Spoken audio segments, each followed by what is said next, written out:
Howdy, folks, and welcome back. Hope you're all blessed and doing okay out there. Well, for today's video, I present to you Locomotion 3, the War Machine. This one talks about, well, let me do a recap. Part 1 covered kind of how trains got started in America and the history of them, engines of enterprise. Part 2, Taming the Air Beast, talked about how steam engines basically started, or trains got started in Europe and how they kind of spread throughout the world. And Part 3 of the War Machine, it's about trains fighting the wars in our country. Trains have played a huge role in fighting wars all throughout time, including the infamous Andrews Raid during the Civil War, World War I, World War II, and so many more. Anyway, war is not a pretty thing. War is bad, and someday I hope we can stop fighting and have peace and love in this world. I'm praying for it every day and night. Before we get started, though, a disclaimer. I ain't making any money off of this. I'm not paid, sponsored, or endorsed to do this either. All credits and rights go to the respected owner, along with the copyright. This is being done for fun, entertainment, historical, and preservation purposes only. This program is out of print. All I own is the DVD and the case it came in, and that's about it. Get it? Got it? Good. Alright, here we go, and all aboard for the War Machine.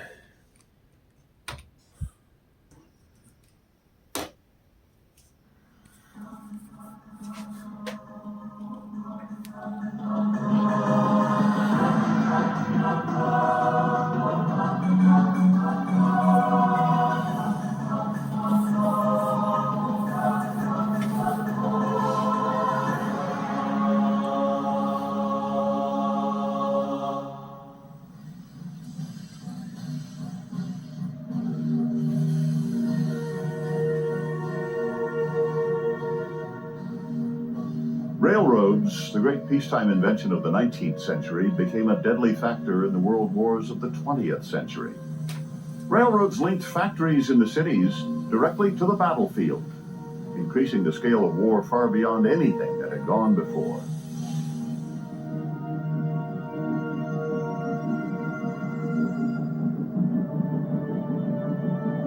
Trains themselves would become part of the battlefield, both as targets and as weapons. And the strategy of war had to include this powerful new technology. The Industrial Revolution that produced the railroads also produced new and deadly mechanized weapons. Together, they would transform the shape of war. Before the railroads, armies had to live off the land when they went into battle. Trains made it possible to move and supply vast numbers of troops over far longer distances and at much greater speeds. The railroad's first battlefield was our own Civil War in the 1860s. There was a major railway junction here at Harper's Ferry in West Virginia. The bridge over the Potomac was destroyed 9 times, and it was here that Confederate General Thomas Stonewall Jackson made his famous raid. It became a railroad war because the railroads were the invasion routes, and because they were recognized. So they were used to fight the war, and they were ripped up to stop the other side from fighting the war. And right here is a historic place, because this is where Jackson entered on the world stage. Right here were 2 railroads and an arsenal. And Jackson, just a few hours after secession of Virginia, raided this arsenal, he took the guns, and he started to rip up the railroads for 100 miles. And Jackson was a greater robber of trains than Jesse James, for he stole the biggest bag in the war. He stole 57 locomotives and 335 cars and moved them south for the use of the South. Jackson and his fellow Confederates realized that the North had 2 great advantages: heavy industry and better railroads. Trains and tracks became an obvious target for the Confederates. My great-grandfather, General Stuart, recognized the importance of rail and the incredible impact it had on providing supplies to the Union forces. And at every opportunity, he was in the business of providing deep raiding parties into enemy territory with several objectives. One would be to destroy supplies, but another very important element was to break up or dissect or damage any lines of communications. That could be bridges, that could be rails, and he was very effective at destroying these rails and bridges as a part of these deep raids in enemy territory. The North would rebuild tracks almost as soon as they were destroyed. This bridge over the Potomac was reconstructed in just 8 days. One of the final showdowns of the war occurred here at Petersburg, Virginia, during the winter of 1864. It was here that railroads led to a new battlefield strategy, one that changed the way wars were fought. The railways had this immense capacity to deliver arms and equipment, and above all, almost unlimited supplies of ammunition to a given spot, so that you could concentrate more fire on a battlefield for a longer period of time than ever before. And the only way to cope with that was by digging in. And it was this capacity of the railways to deliver that led to trench warfare. And a sort of prototype of the horrors of the First World War, 50 years later, came during the last winter of the American Civil War, between 1864 and 1865, around Petersburg in Virginia, when both armies dug in.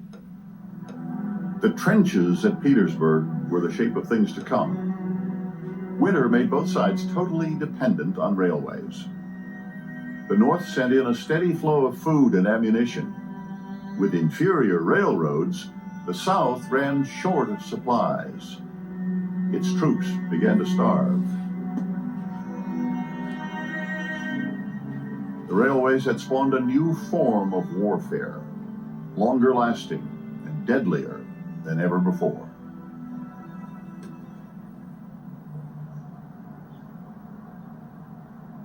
In Europe, trains also began to play a central part in war. In the 1860s and 70s, quick Prussian victories over Austria and France were partly due to Prussia's rapid deployment of troops by rail.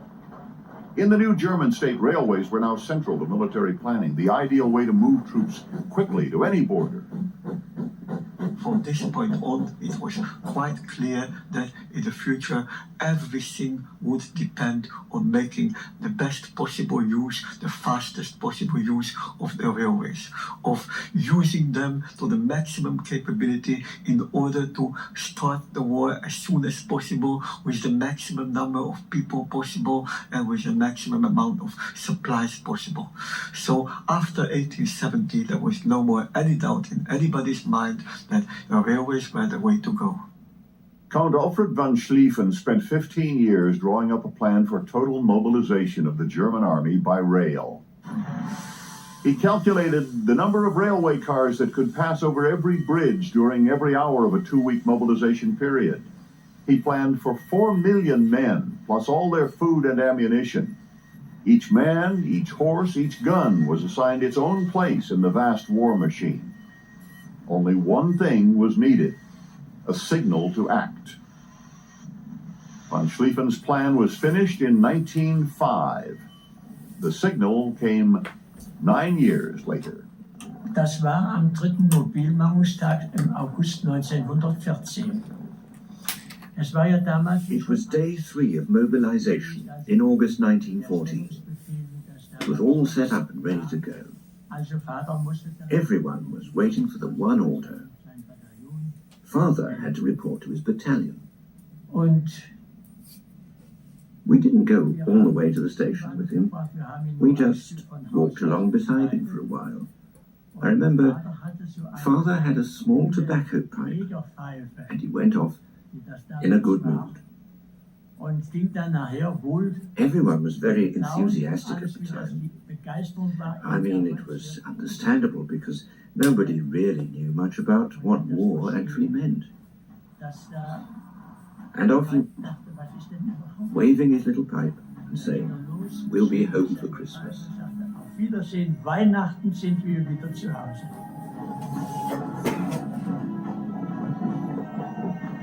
When the German army mobilized for the First World War, it was not alone. In the years before the war, there had been an arms race. All the major powers in Europe had their own mobilization plans. In the first 2 weeks, 20 million soldiers were off to war. by the time of the war, it was almost equally perfect in all countries. You absolutely had to keep up with the Joneses if you were not to be too late on the frontier. And so you got a situation where every move in the mobilization of every country was absolutely dependent on the moves of every other country. Well, it was very exciting for youngsters to get in these cattle trucks. And some of us travelled on the roof until they came to a tunnel, came back with black faces. And there was a lot of random firing with our rifles at things in the field as we went by. Sometimes it stopped for a quarter of an hour. Then we'd go up and talk to the engine driver and he'd give us some hot water and we'd make some tea. Once I walked across to a farm to buy some eggs, but just as I got there, the engine driver went toot toot, so we run back and get on. It was quite a picnic, travelling up. Millions of men were delivered to battle, and back home, entire industries were devoted to producing the materials needed for trench warfare. Huge quantities of food and ammunition and supplies were loaded onto an endless number of trains. The railways moved a vast quantity of materials and men constantly. There were shells and trench mortars, all the stuff we needed in the trenches, iron pickets and sandbags, and of course food. Men and arms had never before been moved in such numbers and at such speed. But there was a major problem. Once the supplies were unloaded from the trains, there was often nowhere to go. From that point on, they would have to be moved by men or horses. The British brought forward over 1 million shells for the Battle of the Somme. And obviously, without the railways, they could never have even started the job. But once all those shells were unloaded, once they were dumped in front of the railheads, they could no longer be moved at all. When we arrived out there it was, the Western Front, the biggest man-made structure I should think it's ever been, 400 miles long, from the Belgian coast to Belfont on the Swiss border. The railhead dictated where the front was, and no army was able to operate at more than 20 miles from the railhead if you launch an attack. And even when that attack was successful, once you got beyond that kind of range, you would get stuck. The Western Front barely moved throughout the 4 years of the war. Instead of the quick victory envisioned by von Schlieffen, each side bombarded the other, consuming men and arms at a previously unimagined rate. And as the years wore on, the landscape was chewed up until it resembled nothing on Earth. The railways had promised a war of movement. What they delivered was the greatest static war in history, a war that left behind 10 million dead.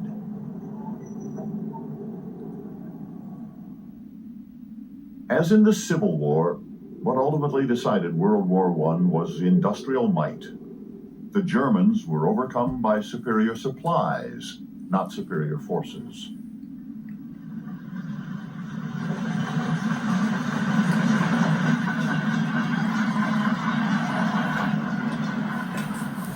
The First World War revealed the limitations of railroads. Timetables and stationary tracks were perfectly suited to the orderly world of peacetime, but in the chaos of World War I, railroads often came up short. There would soon be another war to fight.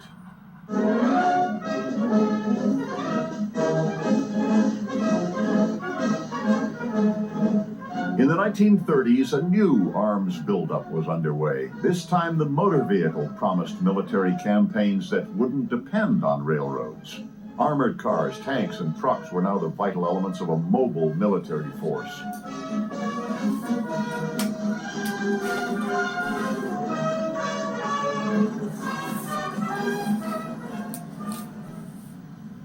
But in the Soviet Union, railroads were still considered essential to any war.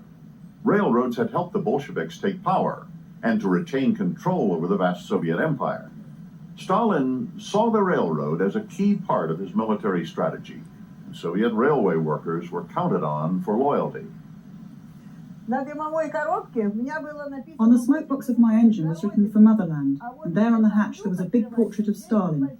Here it was "For Motherland," and there it said "For Stalin."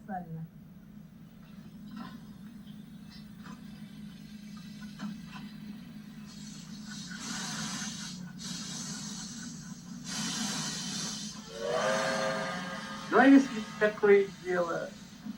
Война. Ну а что же на войне? Работать нельзя? Вот что. Ух ты. Выходит, желаю успеха. Да, знаете, с таким помощником далеко заехать можно. Ну, будьте здоровы, Сашенька.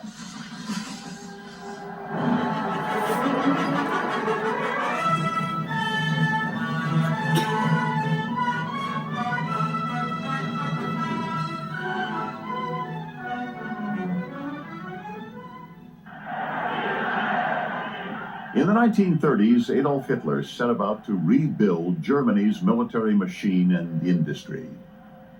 At the time, German engineers were building some of the most advanced steam engines in the world.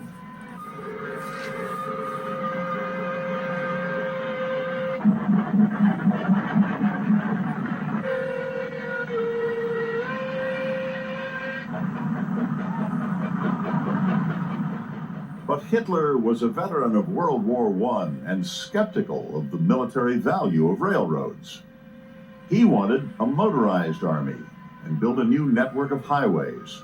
Railroads didn't fit into his plans for German expansion. When he did travel by rail, he went on a personal train, which served as a mobile operations center complete with lavish cars and a large personal staff. Der Chef ist Adolf Hitler. The chief was Adolf Hitler. We called him the chief. We never said Führer. We said chief. Das kann nur eine Szene sein. The train was the Führer's rolling headquarters. This must have been in the first days of the war. Here's the chief with Ribbentrop, the foreign minister. They sat in front of the train and made decisions.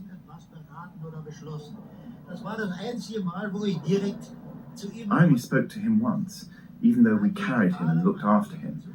If you encountered him on the train, you stepped back, of course, but the only time I was spoken to and asked something directly was this stupid business with the bath carriage. About 500 meters away from one station, there was a sharp bend. Suddenly there was a terrible noise and we braked. We jumped down to see what happened. The bath wagon, which weighs 81 tons, had derailed. Overnight, the coach was put back on the tracks. During all this activity, Goering graced us with his presence and bought crates of beer for the engineers, and we had to put up with his endless, stupid advice.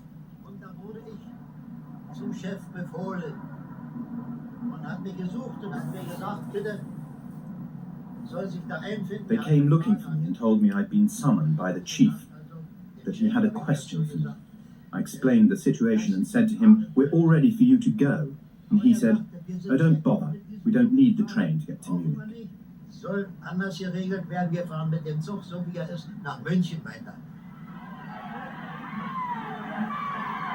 Hitler preferred to travel on the roads.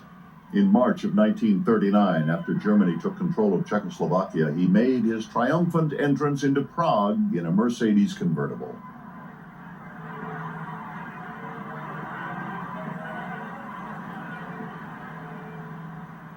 The swift Nazi invasions, blitzkriegs, that were to follow were carried out with overwhelming tank assaults and air power. But when France was taken in 1940, Hitler did find one symbolic use for the train. It was in this carriage that the Germans had been forced to sign the armistice of November 1918. Now, 22 years later, Hitler insisted on the very same location for the official French surrender. Germany's humiliation in World War I was finally avenged.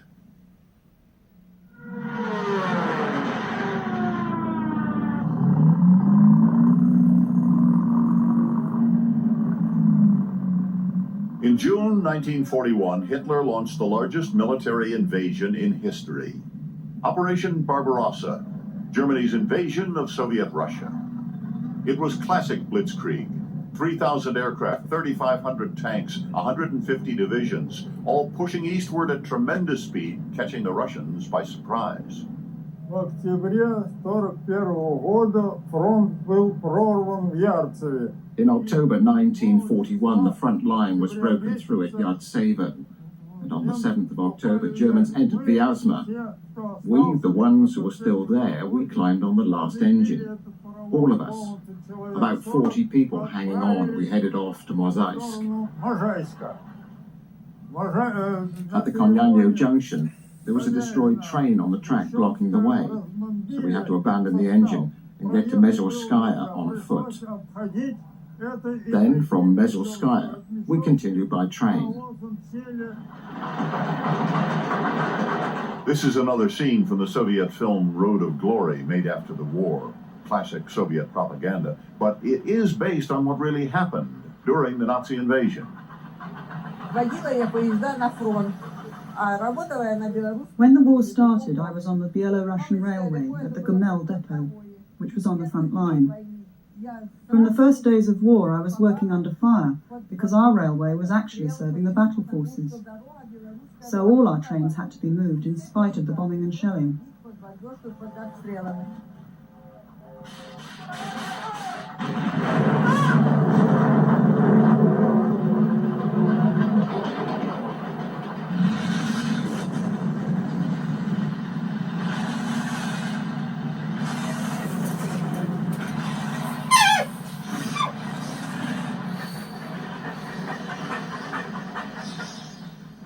Что это значит? Я спрашиваю, почему назад идете? The railways gave Stalin more time to assemble an organized retreat. On his order, entire factories were dismantled piece by piece. They were transported east of the Ural Mountains, far from the German advance. In this way, workers and equipment were moved to relative safety. The Russians rebuilt the factories, which were needed desperately for the massive war effort.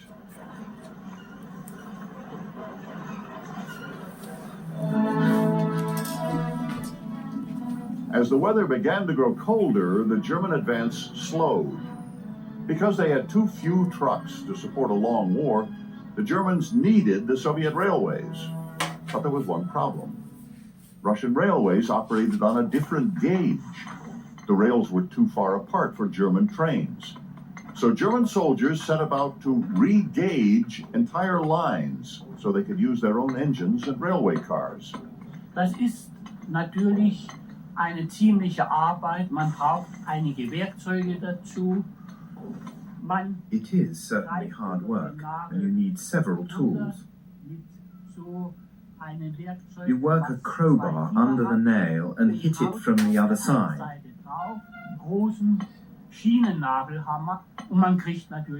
Naturally, you develop a routine in time.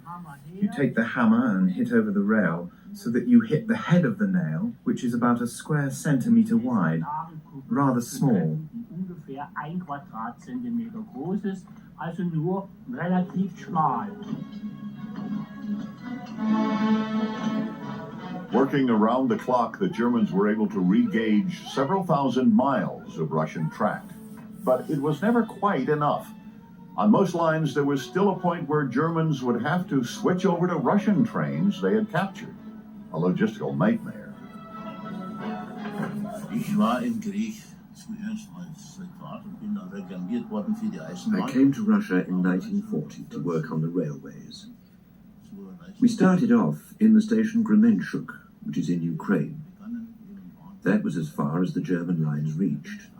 From there on, it was the wide gauge line leading into inner Russia.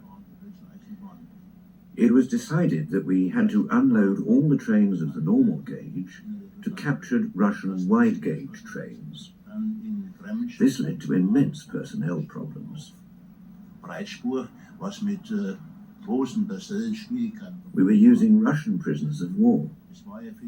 They had to reload coal by hand without shovels, so that it could be sent to the front. In Russia, distances were so large that the German armored forces ran out of steam long before they ever reached their objectives. and so they had to make use of the railways.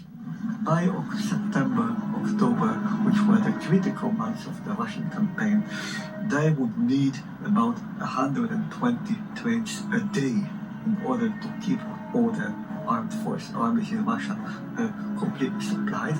And there were days in which they would get through 30 trains, 40 trains, sometimes none at all.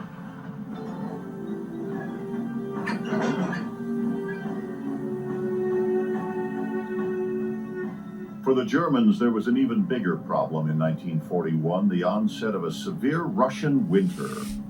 This time, the Germans were caught by surprise. Their equipment and training weren't sufficient for the extreme cold that brought their trains to a halt. The Russians were better prepared for the brutal weather. It was impossible to stick your head out of the cab if you wanted to have a look at the track. Your face was immediately frozen, and tears wouldn't let you see anything. But anyway, the front needed coal and so did industry. So we moved these trains.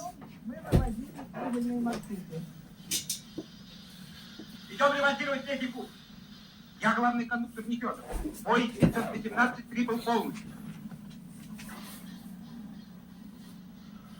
Вот когда можно поблагодарить за опоздание. Здравствуйте. Видали, что у нас тут делает? Да. Налетит, разбомбит, а мы восстанавливаем. Он опять, и мы опять. Сегодня в 6-й раз.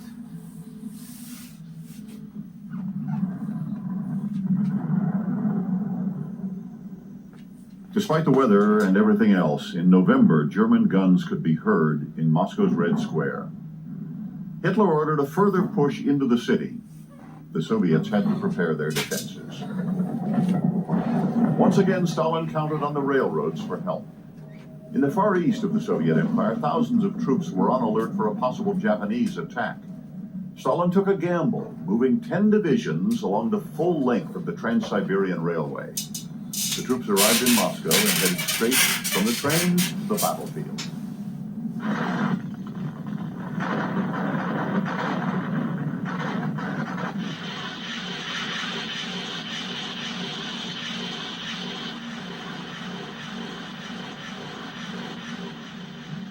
It was the first major defeat for the Germans. A key factor was that the Russian railways were under the direct command of the military.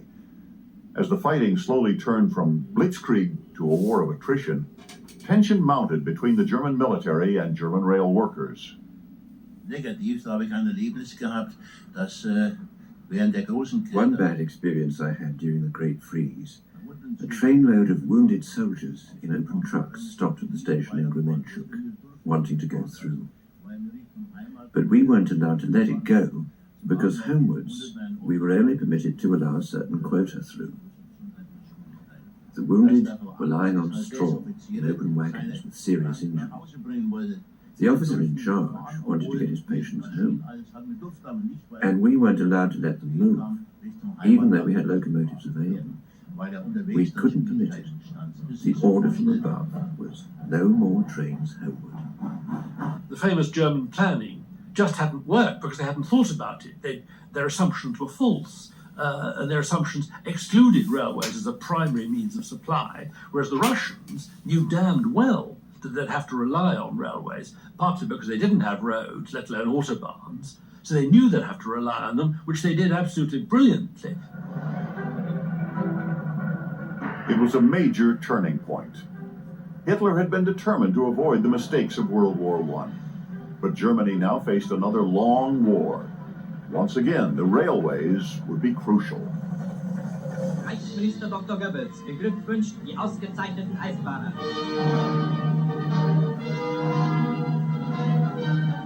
Heißt heute einen großen Teil der Kriegsentscheidung in der Hand haben.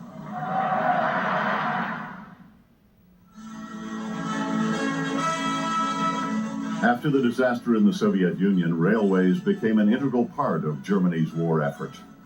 One new engine was called the war locomotive, a simple design that could be mass-produced by the hundreds. Wenn wir da den Kessel betrachten, Yes, see, look at the boiler. It's all simplified. We didn't use any sheet metals. Everything was reduced. We only needed to give it the finishing touches and assemble it. And the simple reason for doing this, less hours of production, less working hours, faster and more production to get the product out. It was all for the same end.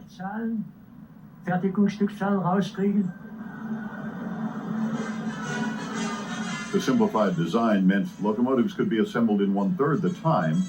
Better yet, the job could be performed by unskilled workers, prisoners of war and forced labor. In 1942, Germany's economy was fully mobilized for maximum production. Once again, war became a duel of industrial might. As the war dragged on, many experienced railway workers were sent to the front. They were easily replaced in the factory. One of the replacement workers was a teenage refugee from East Prussia. Als ich hörte, dass ich Eisenbahner werden soll, habe ich mich zuerst sehr erschrocken. It shocked me when I heard that I had to become a railway worker because I'd no idea what to expect. All I knew was that trains ran on tracks with an engine at the front.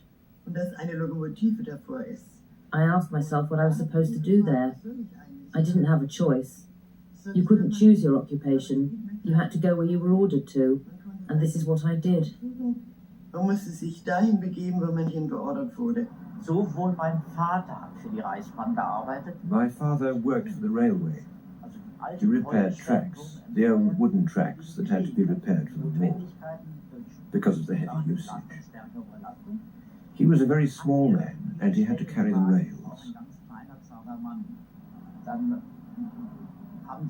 We were put together in groups of Jewish male workers. We had to carry these potato bags, reload them into vans, and send them to other stations. It was at the Stettin station. Hard work. Very hard work. Of course, the campaign against Jews would go far beyond forced labor. The Holocaust really got underway at the same time as the war became total for Germany. That is, in the middle of 1941, when they invaded.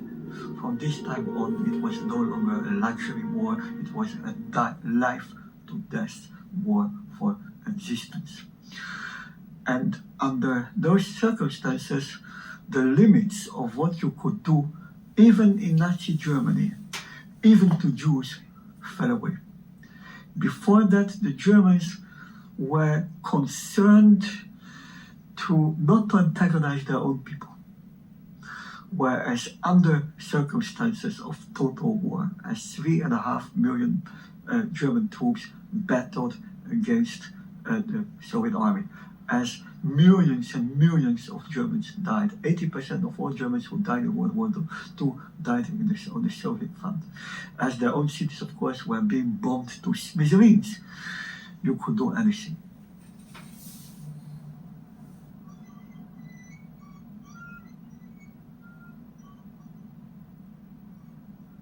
The Berlin suburb of Grunewald is one of the most opulent areas of the city. During the war, though, it was from the Grunewald station that most of the remaining Jews in Berlin were put on trains to be transported to concentration camps. 50,000 men, women, and children. Some understood where they were going. Many had no idea. Ja, es ist so schwer, mich nun umzudrehen und es zu zeigen, weil dann sehe ich. Yes, it is hard for me to turn around and show you this place, because I can feel the despair again. To see friends arriving in open vans. And you know that there is a train waiting for them, a train of cattle trucks and goods wagons. Knowing what awaits them.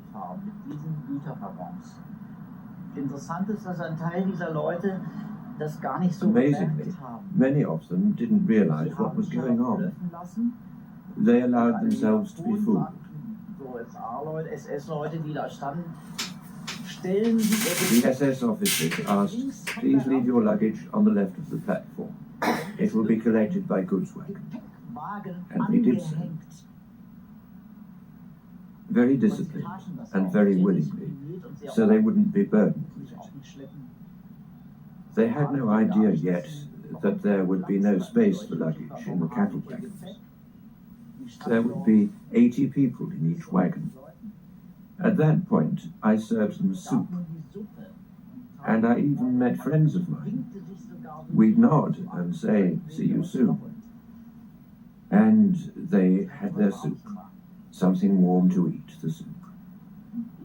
Then I saw them being pushed inside.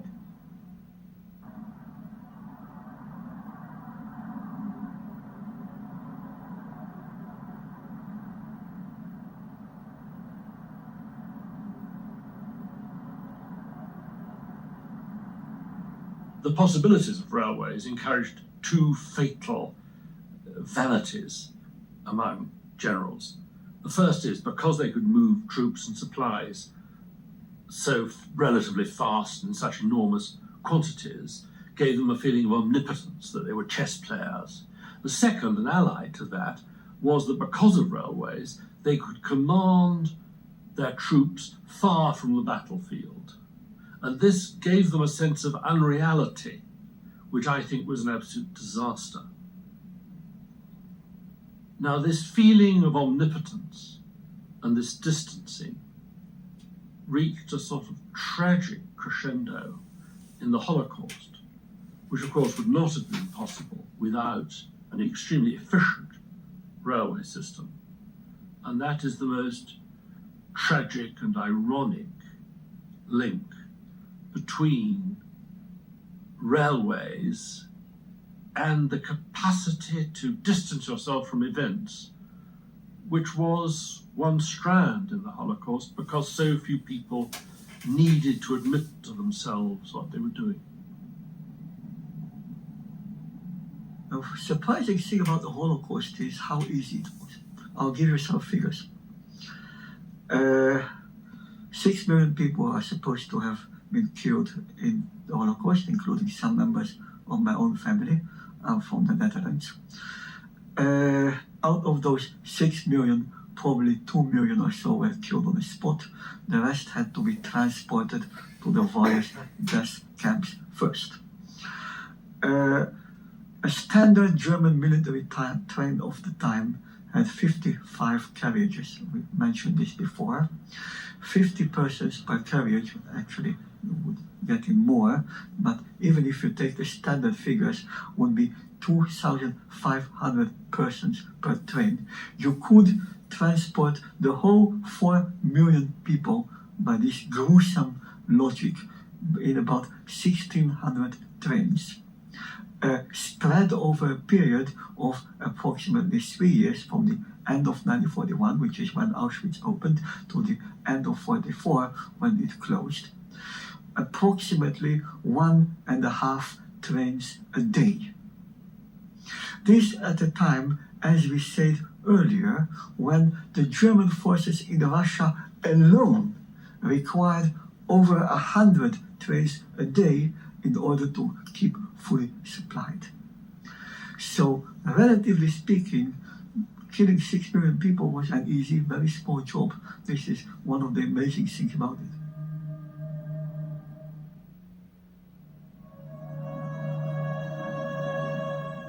At a time when millions of Jews were being transported to concentration camps, a few managed to escape the death trains. Gert Beck hid on Berlin's network of suburban railroads, and thus was able to save himself and many others. Da kommen wir zu einem Kapitel, wo wir in der Reichsbahn danken müssen, dass die Züge auch während des Krieges. We had to be grateful to the railways that the trains ran all night during the war.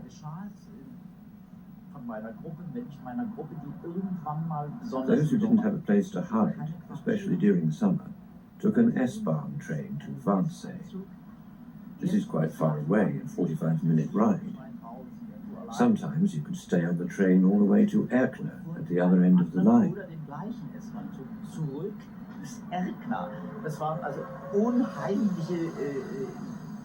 You could spend a huge amount of time doing this. Or you could sit at the station and eat sandwiches if there wasn't a train back right away. You could pretend to be a worker coming from a night shift, waiting for a train for another 1.5 or 2 hours. Many people spent their nights like this. As the German war effort became more and more dependent on railways, the rails became a valuable target for resistance fighters. In occupied France, the Germans relied heavily on the efficient French network of trains. But a few brave individuals were able to create chaos through bombing and other acts of sabotage.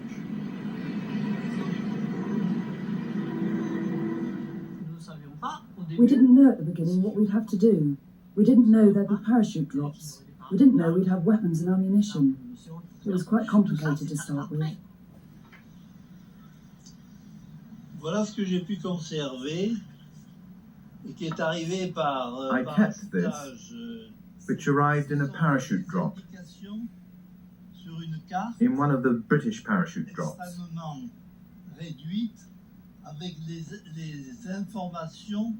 It's information on a greatly reduced card, with instructions and the places where we had to perform acts of sabotage. It's written in English, it's minuscule, and it took a lot of patience to translate it and to see what it said, what the instructions were. Their target was this important railway depot in Avignon. In 1944, the Allies were planning the D-Day invasion of France. It required a campaign of railway sabotage, complete with coded signals broadcast by the BBC.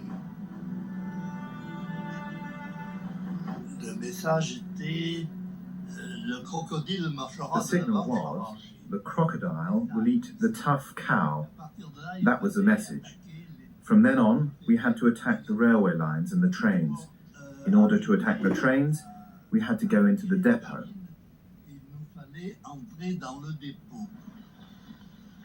22 engines were destroyed. Similar attacks helped prevent the movement of German troops responding to the Allied invasion. The Germans were now caught in a vice between the Soviets to the east, the remaining Allies to the west. They feared the railways falling into enemy hands, but the Allied forces were fully motorized.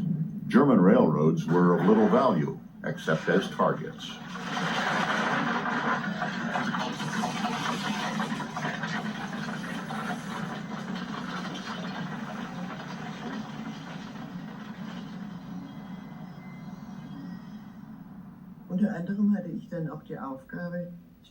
One of my jobs was to draw up the train timetables, but they were useless now. It was horrible. During the day, there were always 10 dive bombers in the air. As soon as a train moved, 3 or 4 would attack the locomotive.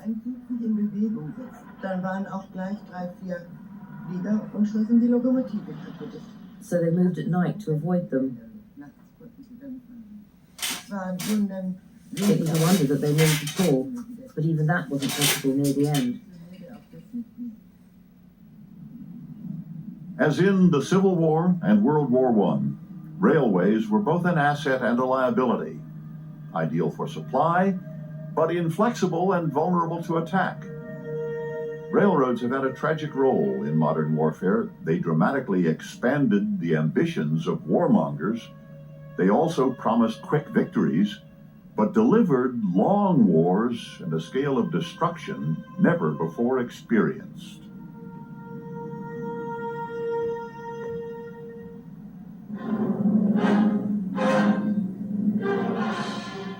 At the same time, the railways did play an heroic role in confronting Nazi aggression, a role forever enshrined in Soviet folklore.